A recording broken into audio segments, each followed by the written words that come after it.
लिखो, इस वंश की शुरुआत, गौरी वंश लिख लो।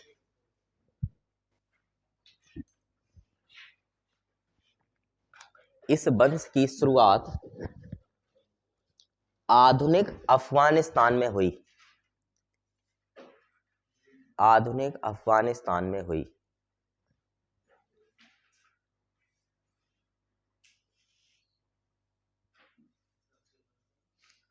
आधुनिक अफगानिस्तान में हुई। देखो, इस वंश के लोग, इस वंश के लोग प्रारंभ में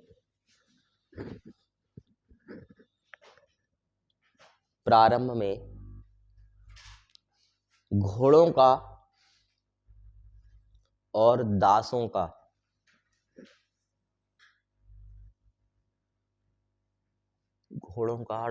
का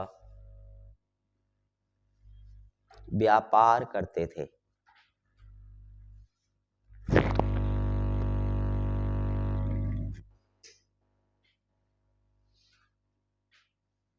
बताओ, दास शब्द का प्रयोग सर्वप्रथम किस वेद में हुआ है?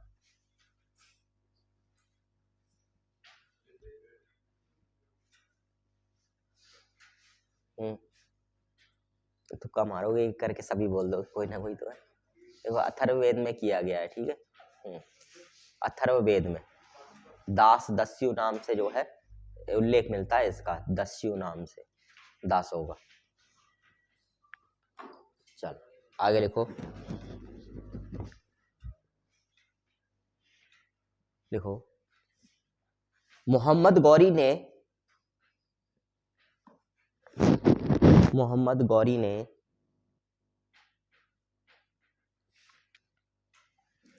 संसवानी वंश का अंत करके, संसवानी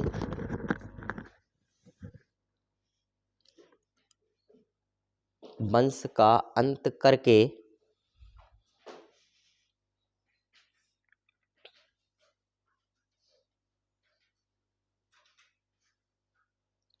गौर साम्राज्य की स्थापना की।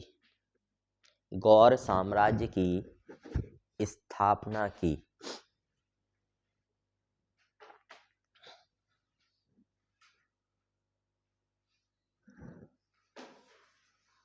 चल देखो, इस क्षेत्र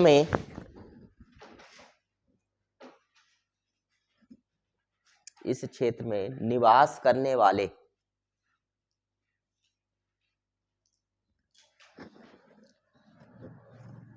करने वाले अधिकांश लोग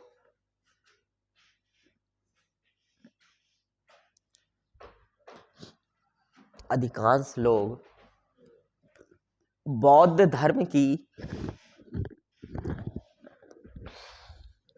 धर्म की महायान शाखा, बौद्ध धर्म की महायान शाखा से संबंध रखते थे। महायान शाखा से संबंध रखते थे। नई लाइन से लिखना। अब देखो, भारत के उत्तर पश्चिमी क्षेत्र में, भारत के उत्तर पश्चिमी क्षेत्र में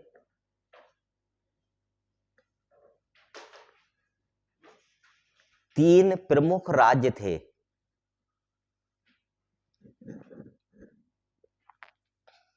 तीन प्रमुख राज्य थे। पहला लिखो सिंध। सिंध,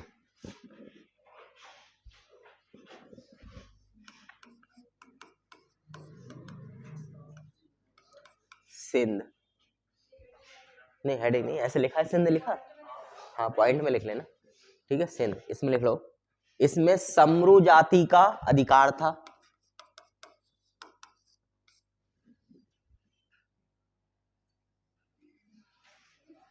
इसमें सम्र जाति का अधिकार था।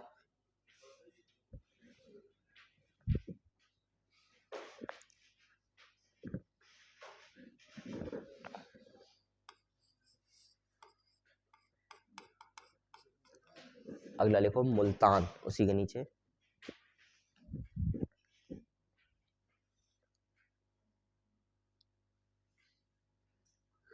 तो यहाँ करमाथी शासक शासन करते थे। यहाँ करमाथी शासन करते थे।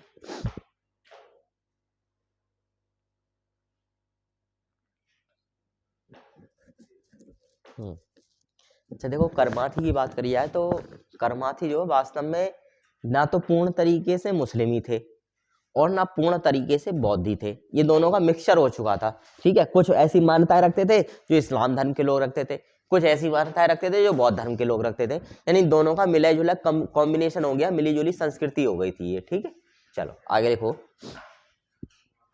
तीसरा लिखो पंजाब।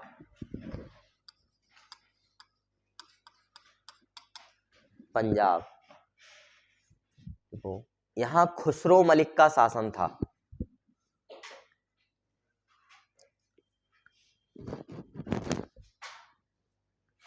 यहाँ खुसरो मलिक का शासन था।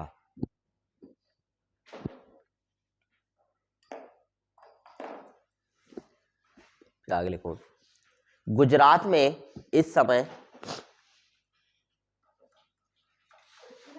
हाँ उसी पे लिख लो, गुजरात में इस समय चालुक्य वंश का शासन था। चालुक्य वंश का शासन था, इसको सोलंकी वंश के नाम से भी जानते थे। चालुक्य वंश का शासन था।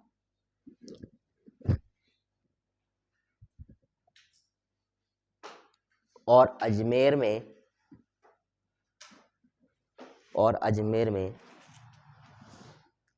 चौहान वंश शासन करता था। और अजमेर में चौहान वंश शासन करता था।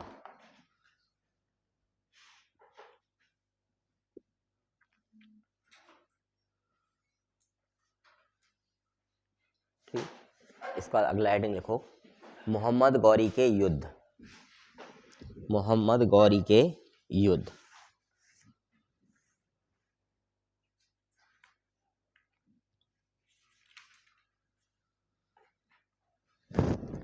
हो,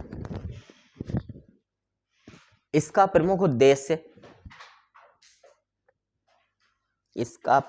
उद्देश्य भारत पर आक्रमण करके, इसका प्रमुख उद्देश्य भारत पर आक्रमण करके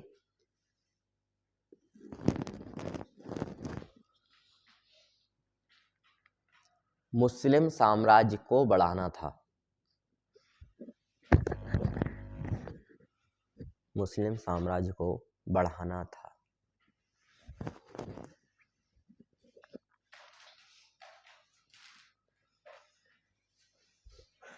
तो कल तो लड्डू खाने जाओगे सब है? अच्छा,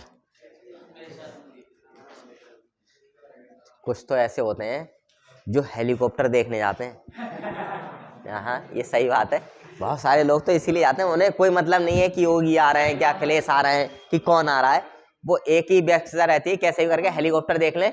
और थोड़े से नवयुवक हैं, नवयुवक का मतलब जो नए जमाने के हैं, हम तुम्हारी हमारे एज के, उनका प्रमुख उद्देश्य रहता है कि उस हेलीकॉप्टर के पास एक सेल्फी आ जाए। बस इतना सा उद्देश्य है मुख्य तौर पर है। क्या? हाँ हाँ, 2021 में। हाँ, SSCGD की तो सभी पे होती है। अच्छा जी, तो नहीं, मेन चीज ये है, SSC वाली नहीं होगी वो, GD की भर्ती होगी वहां पर, तो वो अलग निकलती है ना। SSC GD की नहीं होगी, वो गुजरात वाले की होगी, गुजरात वाले की ही होगी वो। हाँ, यह SSC की नहीं होगी, वो तो एक साथ आता है SSC का। SSC जो पेपर कंडक्ट कराती है वो सभी जगह, अरे फिर चलें कल को दंगल में, है ज्यादा ताकत आ रही हो तो, और जितनी ज्यादा ताकत आ रही हो तो फिर जो है बाहुबली उस वाले सांड को एक ढूंढा जाए, सांड को उससे टकराया जाए तो मान लिए, हैं? हाँ चलो। अच्छा चलो कोई बात नहीं है। तो मेन चीज यही है कि देखो वो एसएससी जो कराती है वो सारी ऑल ओवर इंडिया में एक साथ कराती है। बाकी जैसे लोकल निकलते हैं, उत्तर प्रदेश की पुलिस की निकलेगी, बिहार पुलिस की निकल आई, राजस्थान पुलिस की भी आ गई। राजस्थान में 2.5 लाख वैकेंसियों के लिए जो है अभी अनाउंसमेंट हुआ है कि सरकार जो है अभी आने वाले कुछ महीने में 2.5 लाख पोस्टों पे जो है वैकेंसी निकालेगी राजस्थान में नई सरकार के द्वारा। तो इस तरीके से सबकी अलग अलग निकलती है, तब जाकर उसका अलग होता है। हाँ वो आया होगा, उससे उससे अब कोई दिक्कत नहीं है, वो तो फॉर्म भरने के समय डेट होनी चाहिए बस। हाँ हाँ चलो बस शांत हो जाओ। अरे हाँ कल चलेंगे भाई, लड्डू खान चलेंगे, हाँ संग में चलेंगे। सही है सही। हाँ चलो शांत हो जाओ। अच्छा आने तो दो, कितने बजे का प्रोग्राम है? अच्छा 11।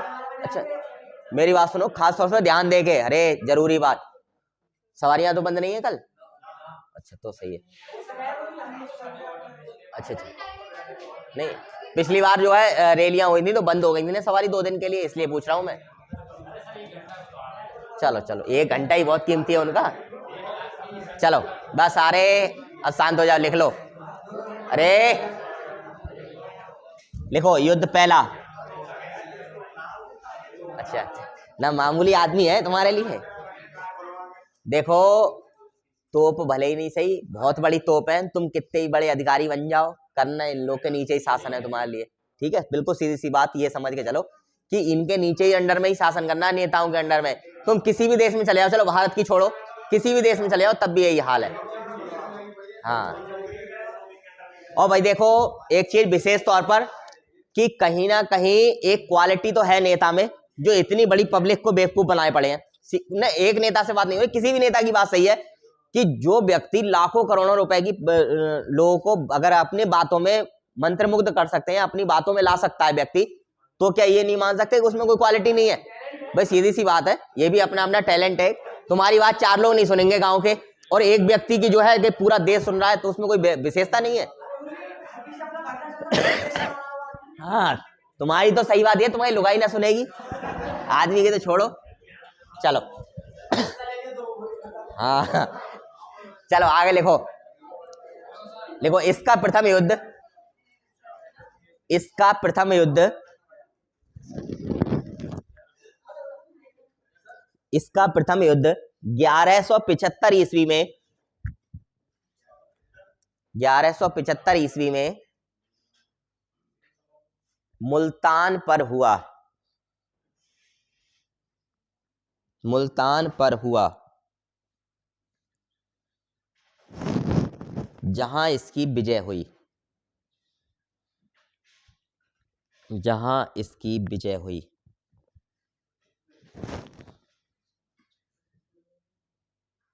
जहां इसकी विजय हुई। ये करमाथी शासकों के साथ हुआ।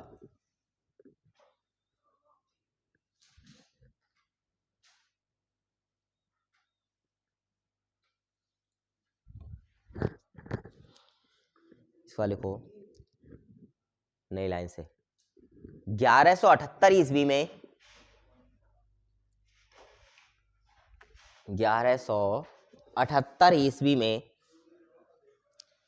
इसने अनहिलवाड़ पर आक्रमण किया। 1178 ईस्वी में इसने अनहिलवाड़ पर आक्रमण किया।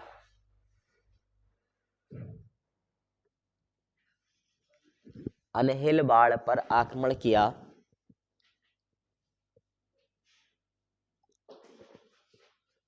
जहां रानी नाइक देवी का शासन था।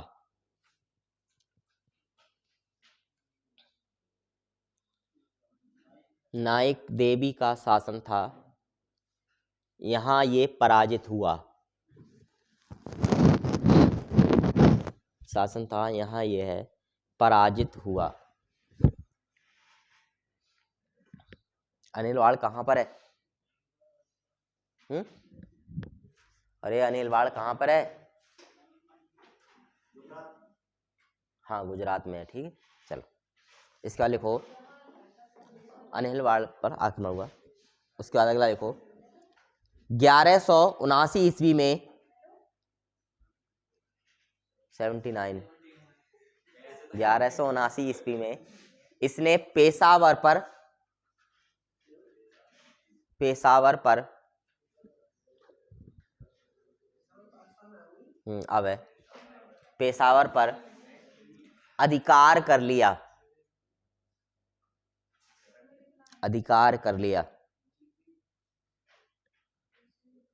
पेशावर पर अधिकार कर लिया। इसका लिखो 1185 में सियालकोट 1185 में सियालकोट और 1186 में सियालकोट और 1186 में लाहौर पर अधिकार किया।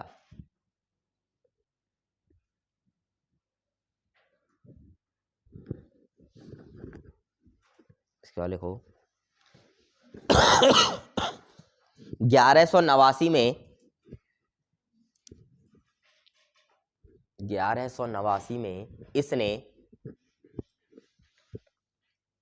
इसने भटिंडा पर अधिकार किया था।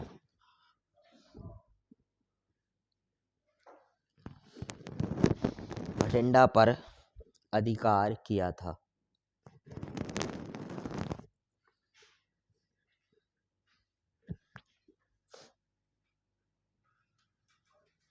इसका नई लाइन से लिखना।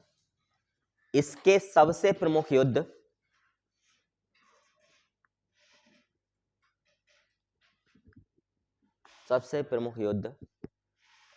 तराइन के युद्ध माने जाते हैं।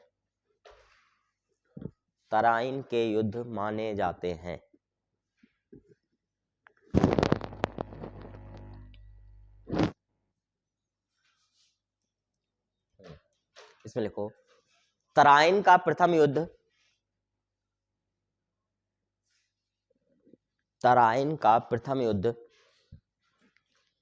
1191 ईस्वी में हुआ। 1191 ईस्वी में हुआ, जिसमें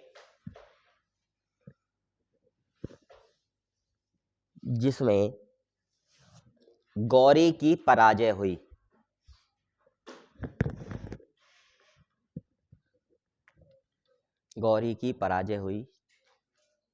और ये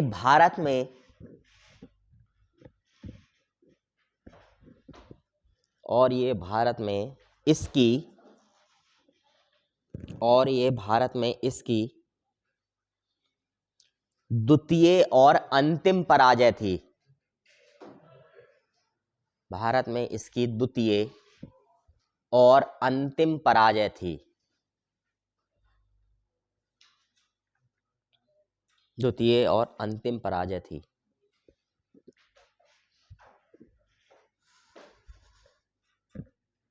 इसका लिखो तराइन का द्वितीय युद्ध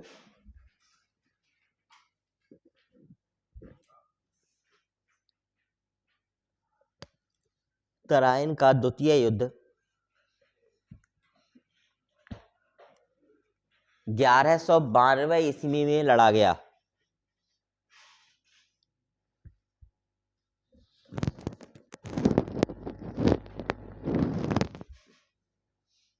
जिसमें गौरी की विजय हुई।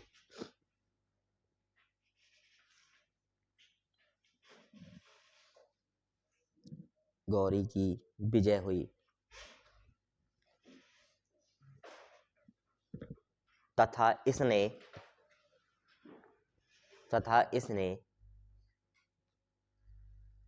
अजमेर और दिल्ली पर कब्जा कर लिया।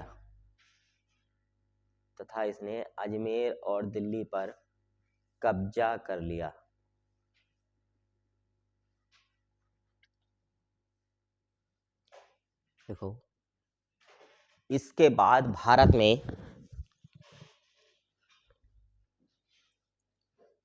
में मुस्लिम साम्राज्य की नींव पड़ी।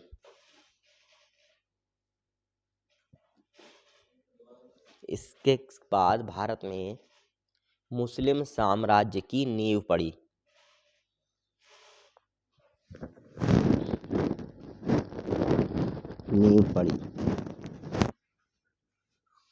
और इसे ही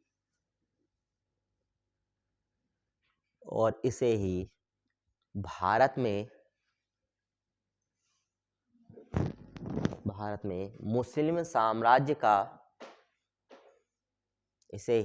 में मुस्लिम साम्राज्य का संस्थापक माना जाता है।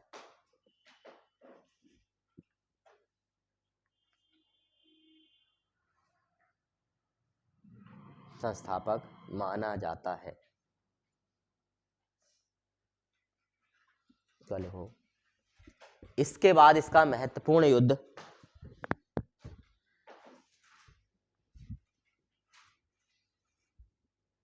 इसका महत्वपूर्ण युद्ध 1194 ईस्वी में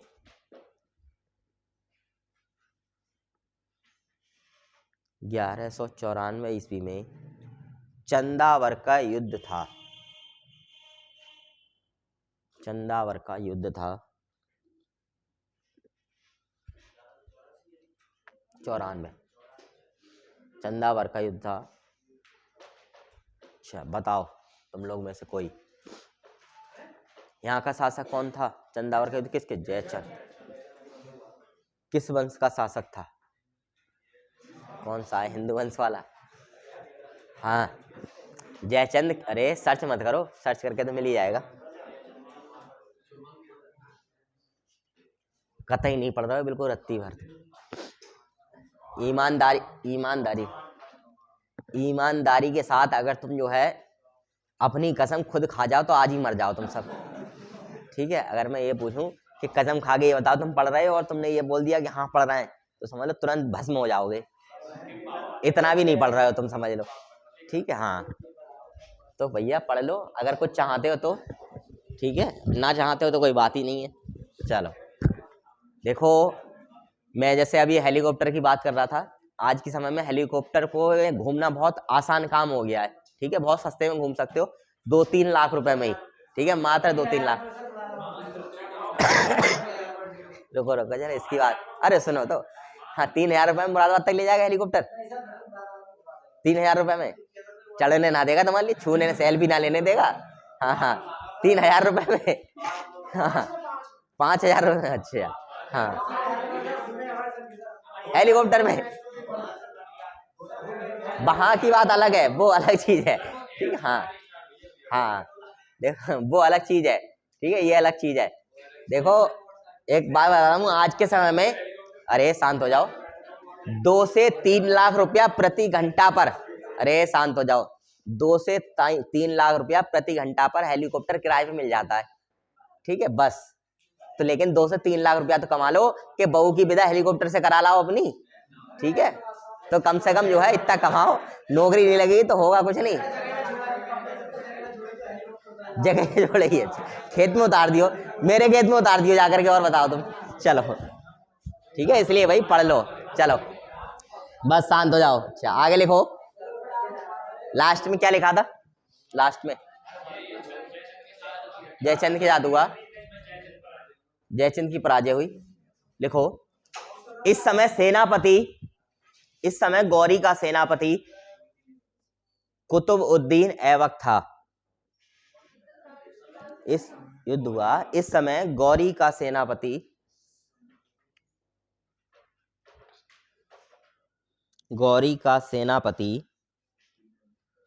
कुतुबुद्दीन ऐबक था। देखो, कुतुबुद्दीन ऐबक था। देखो, इस विजय के बाद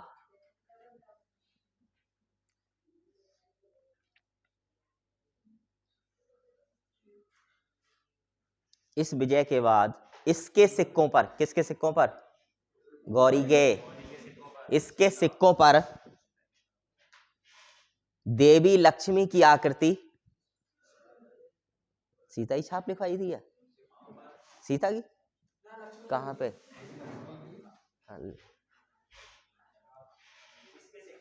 इसके सिक्कों पर देवी लक्ष्मी की छाप और दूसरी ओर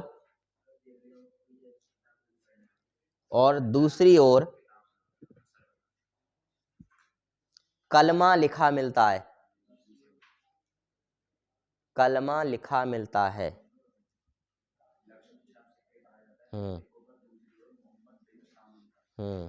क्या लिखो? तथा देवनागरी लिपि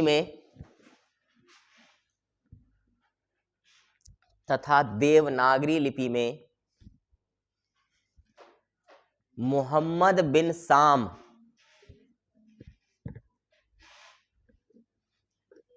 देवनागरी लिपि में मोहम्मद बिन साम लिखा मिलता है, बिन साम लिखा मिलता है। इसका लिखो, इन सिक्कों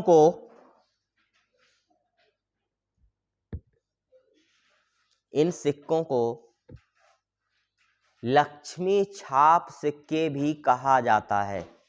प्रश्न यही आएगा, किसके थे? ठीक है, देखो, इन सिक्कों को लक्ष्मी छाप सिक्के भी कहा जाता है।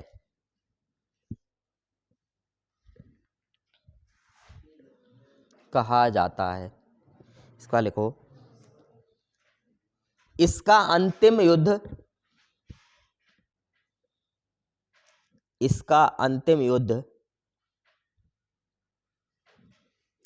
1196 ईस्वी में 1196 ईस्वी में ग्वालियर के शासक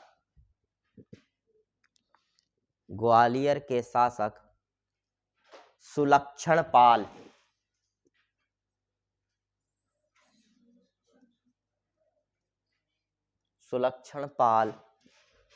के साथ हुआ।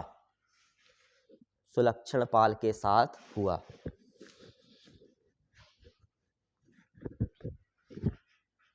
ठीक है, सुलक्षण पाल के साथ हुआ। इसका लिखो, 15 मार्च 1206 ईस्वी को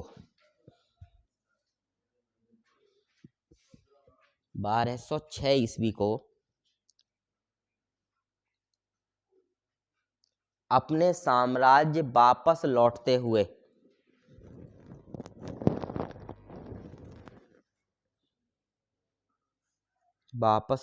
हुए दमयक नामक स्थान पर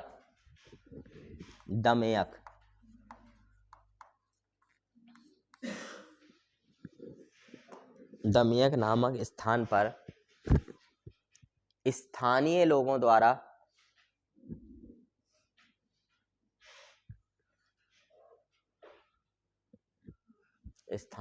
द्वारा इसकी हत्या कर दी गई। देख रहे हो, इतने बड़े राजा मार डाले इसने, और वैसे जो है निपटा डाला थोड़े से लोगों ने। इसकी हत्या कर दी गई, तो इसने भी तो धोखे से युद्ध लड़े। ठीक है, हाँ, ठीक है। तो ये कहानी थी किसकी? मोहम्मद गौरी की। ठीक है। अच्छा, कभी कभी प्रश्न आता है कि सुल्तान की उपाधि धारण करने वाला प्रथम शासक कौन था? तो ध्यान रखना, जो महमूद गजनवी था वह था सुल्तान की उपाधि धारण करने वाला प्रथम शासक। यानी सबसे पहले सुल्तान की उपाधि महमूद गजनवी के द्वारा धारण की गई थी। ठीक है, इस बात का विशेष तौर पे ध्यान रखना है। बोलो।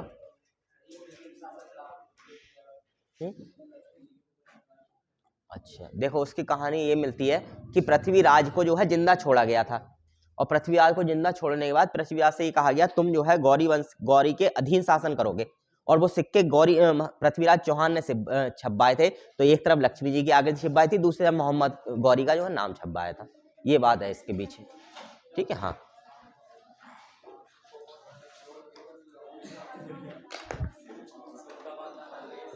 क्या?